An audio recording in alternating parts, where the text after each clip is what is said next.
ladies and gentlemen.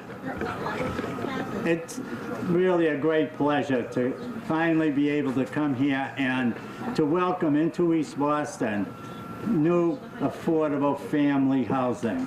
Most of you who live in East Boston, most of you who know East Boston, knows the tremendous need for family housing in this neighborhood and in this area. And we have been very fortunate to be able to build these units and to house people in serious need of housing.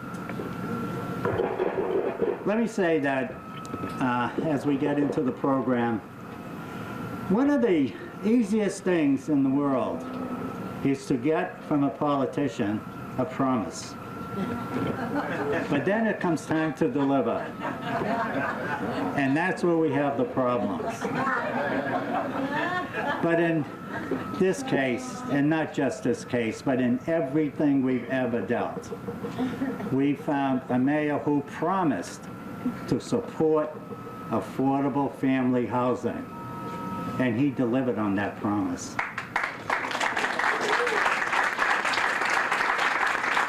We have a mayor who said that he cared about the homeless and those living in our shelters. And he delivered on that care. Right now, I think one of the greatest privileges I have is to introduce to you the main person for why we're able to stand here and celebrate the building of this building and this great addition to East Boston, Mayor Marty Walsh. Thank you, Al. And let me first of all thank Al and the CDC, East Boston CDC, for the incredible work that they do every day, constantly pushing for more affordable housing and more housing for people that need it and from this community. And I want to thank you for that.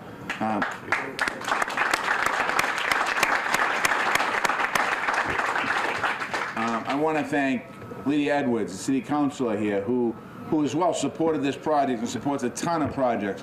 But also, not only that, also filed legislation at the State House to push the envelope, to really focus statewide about how do we increase affordability around the Commonwealth of Massachusetts? How do we get other cities and towns to start building affordable housing? How do we get other places to take care of the residents? Because Boston can't be the only place to do that, although we have to do more of that. And I want to thank Councilor Edwards for her advocacy and friendship on the issue of housing. We're lucky in Boston. We're led by an incredible leader whose heart is in the right place, and that's Sheila Dillon and her office.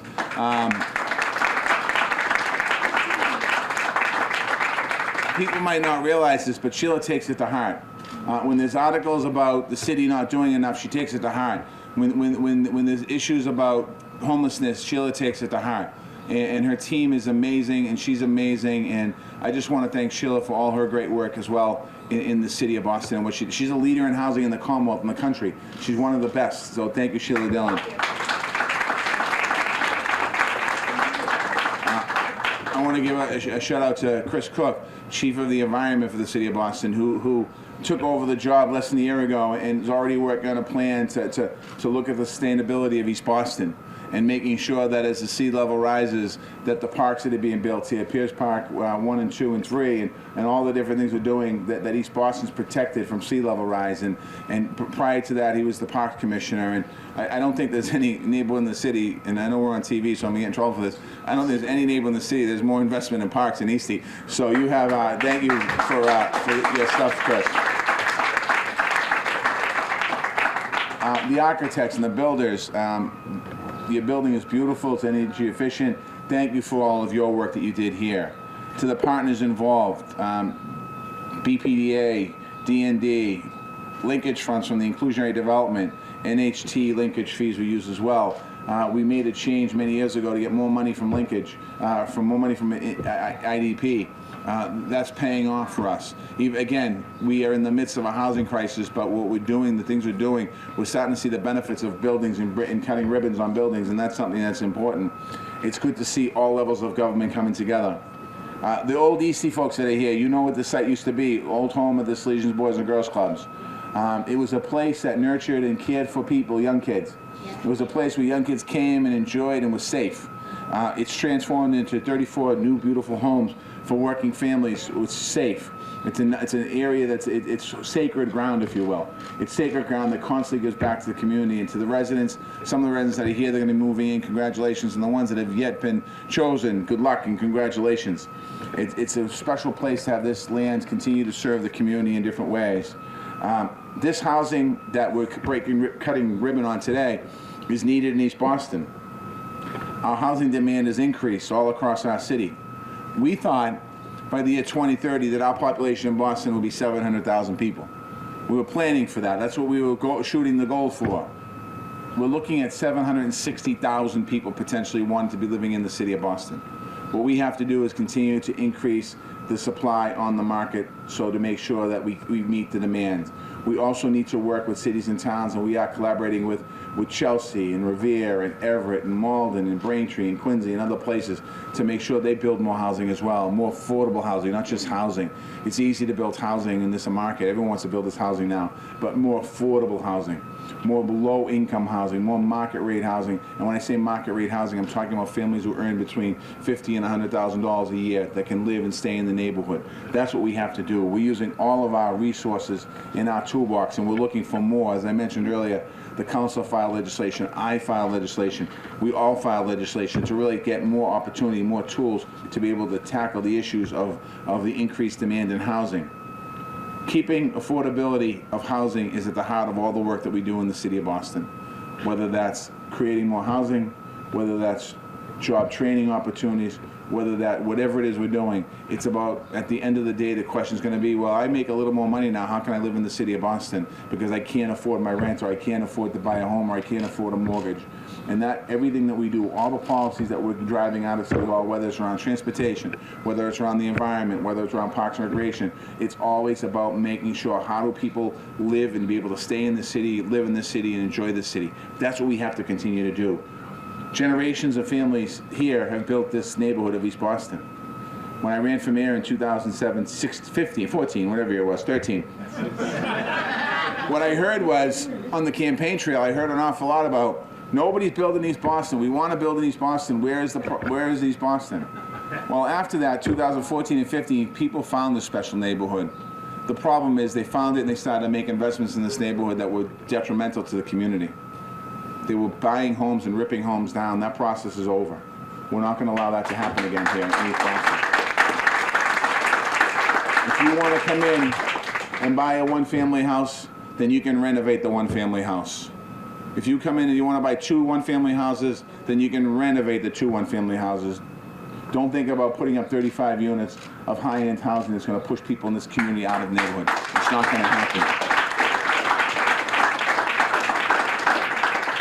This is a unique community with a rich character and a deep history. When we did the Social Center 100th anniversary last year, a lot of people came back to that. They used to live in this neighborhood and they talked about great stories of growing up in East Boston. Some of them left because their parents moved out, some of them left for whatever reasons they left. A lot of them want to come back in. We want to make sure in the city government, and Al mentioned this about promises from politicians, we are going to continue to promise that the young generation that's growing up in East Boston now doesn't have to leave because they can't afford to live here. We're going to make sure we work with them to make sure they can grow up in their neighborhood, in this special place in East Boston, to make sure they can say this is our home. And if they decide to move out, they choose to move out. They're not forced to move out. And that's a big difference when we're talking about moving forward. The last thing I want to say, I just want to congratulate East Boston CDC. I want to thank Al. Al, I've met him many years ago. His job, he told me then, and his job every day is to fight for families to make sure they have a good quality of life. He told me then his fight was to make sure his community stays stronger and gets even stronger. He told me about the need for collaboration, and sometimes his collaboration is by letting me know what I'm doing wrong, but that's collaboration and pulling people together. And to all the new residents here that's going to move into this beautiful home behind me, congratulations. Congratulations. Many years of happiness here. And myself and the counselor are ready to come over, and the Commissioner Gross is with us as well. We're ready to come over for tea any night you want to have us over for tea. So thank you very much. Thank you, Mayor. I thought my job was going to be to thank and introduce everybody, but the mayor did it for me. Thank you.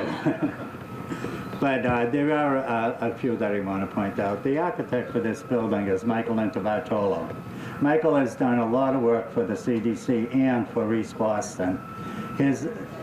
Actually, Mike is a native resident of East Boston who we hung his picture in the Barnes School Hall of Fame as one of their best graduates. And when you look at this building, it's also the building on the Greenway Apartments that Mike designed.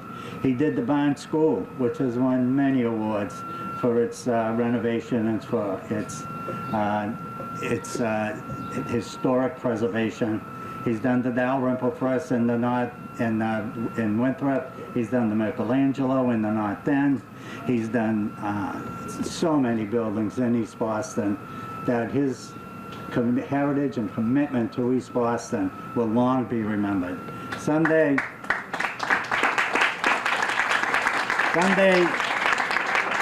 when Mike's in the home, we're going to put a plaque up on one of these buildings, recognizing him for all of the work. Thank you, Mike. The other partner that always did so much for us in all of these developments is Affirmative Investments. David Ennis is standing there. I asked him if he wanted to speak. He said, no way. I don't think he wants people to know who he actually is, other than a phone number. But David has done a great deal to help us in all of our developments, and thank you, David.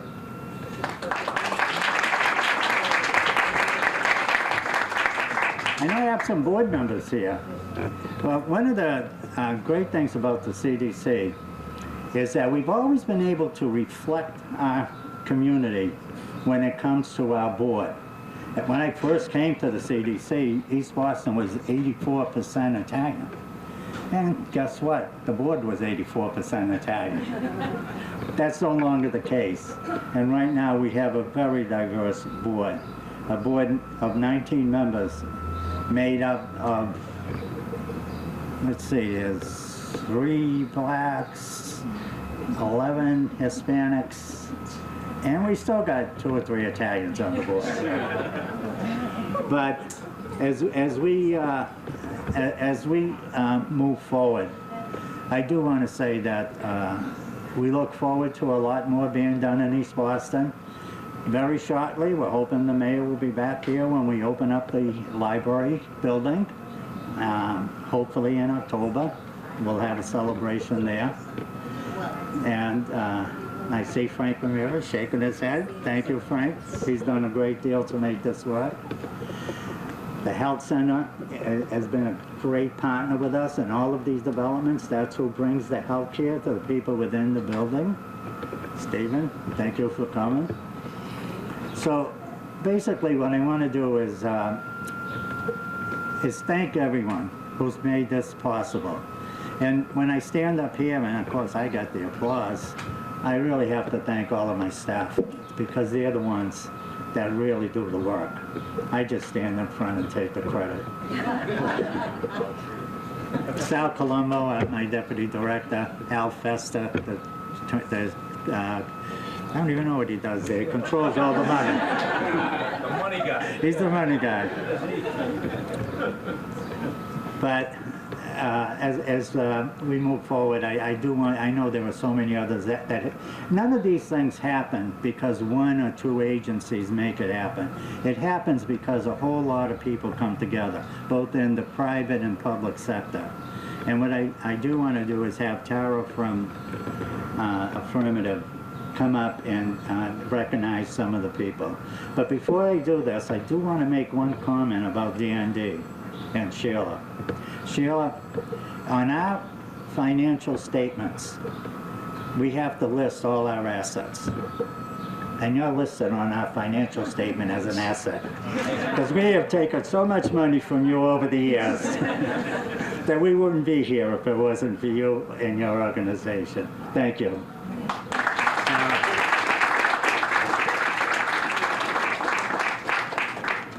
Thank you, Al. First, I have to say, I loved, Mayor, while you were speaking, did all of you see the little kid playing in the background in his new home? He's jumping on the couch. It's great to actually see people living here as a backdrop. So I'm Tara Mizrahi. I'm Principal and Vice President at Affirmative Investments. And Affirmative Investments is a group that has partnered with the EBCDC. This is now our 10th. This was our 10th project together with them, and we help them expand housing and economic development opportunities to low-income persons. So we've worked on housing and economic development projects with them. We're excited about Paris Village being family housing. We're also excited to help meet the need for seniors in the area. So we're working on Grace Apartments right now, which is in Maverick Square, as well as the Knights at Columbus Apartments, which is in the North End. So 2 more projects that'll help to expand housing for Boston people. So I'm only going to talk briefly, but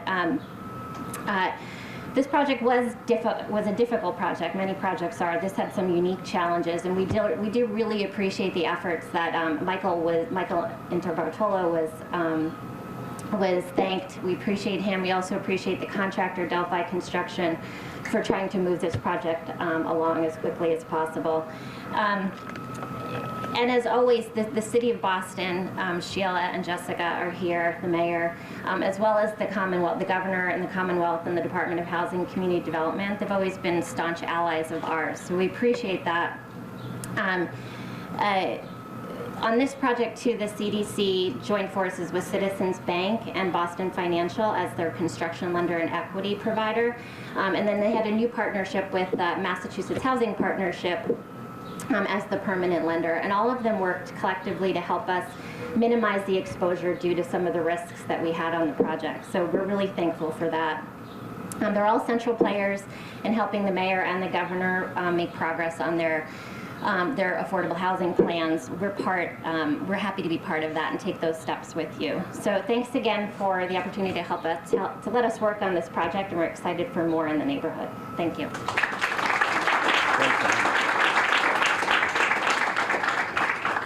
If you know the CDC and you know how we operate, we always save the best for last. We cannot survive in East Boston without strong representation for our district, people who believe as we believe that affordable housing, that the needs of our community and our residents are the most important factor in moving things forward. And we have been so fortunate to have as our city council representative Lydia Edwards. And I want to introduce Lydia and thank her for all of the help and work that she's done for us. Thank you, Lydia.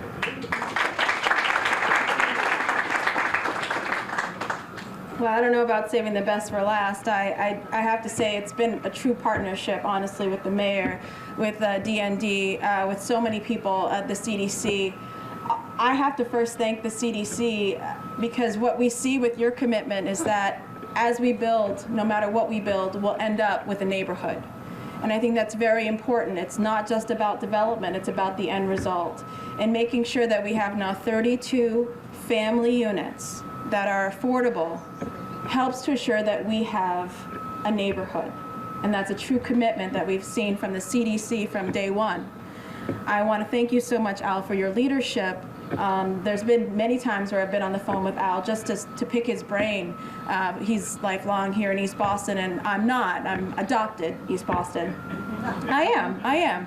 And I live actually the next street over, 2 streets over. And this is my home. And I've had to learn a lot from my seniors here, from the folks who've been here, their stewardship and their ability to help orient what a neighborhood really is. And as we go to the future and as the next generations take on to be in those leadership positions, we always have to look back to know where our neighborhood came from to make sure we have a neighborhood that continues here. So I want to thank Al, I want to thank Joe Ruggiero. We've been on the phone many times, talked, learned a great deal. I want to thank Dolores, my seniors here today, because it's that kind of education that we want to continue on into generations. So I want to thank them and give them all a hand. Thank you.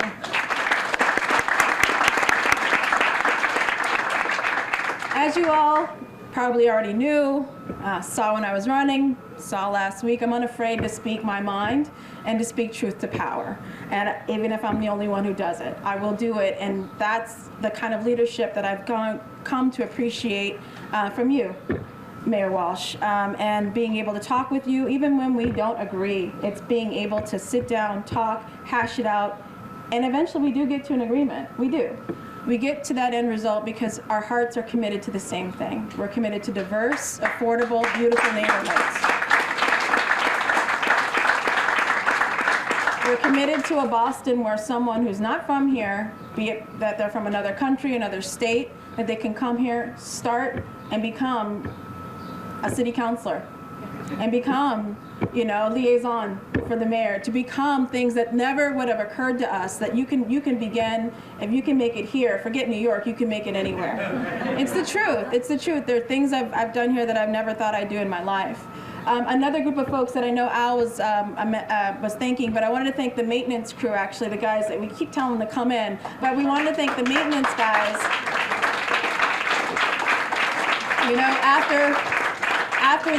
After a lot of the architects, after the builders, it's these guys who are going to maintain this beautiful housing. So we want to make sure that we give them a hand, say welcome, and thank you so much for your work in advance. We're paying it forward.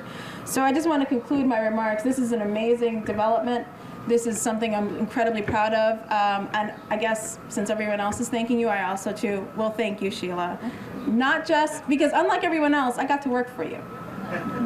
And you too, technically, but you directly, technically. And Sheila, I want you to know that what I push for, and when I push for housing, it's because of the lessons I learned at DND, the heart at DND that beats every day to make sure that families have a home here.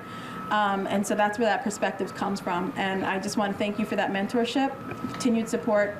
Look forward to getting it done and making more neighborhoods here in Boston. So thank you.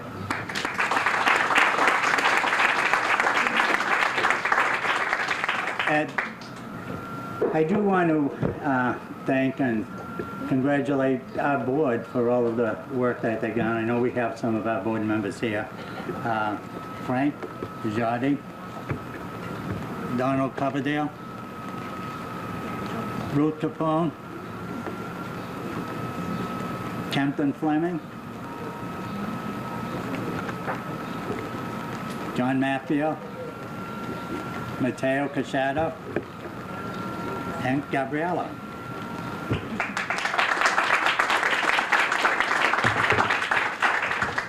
Well, as we wrap up, I just want to make one quick announcement. What we're going to do is go in front and do a ribbon cutting for the building and take some photos of it. But at the same time, I want to say to anyone who wishes to take a quick tour of the building, we have staff members here who will take you through the building and show you a couple of the apartments and the community space and what's happening within the building. So if you're interested in doing any of that, they'll meet you out front.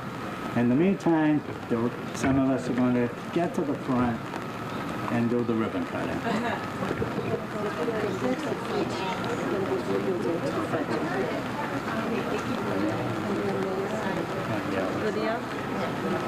Thank you. Thank you. All right, thank you. Thank you. Thank you for being here.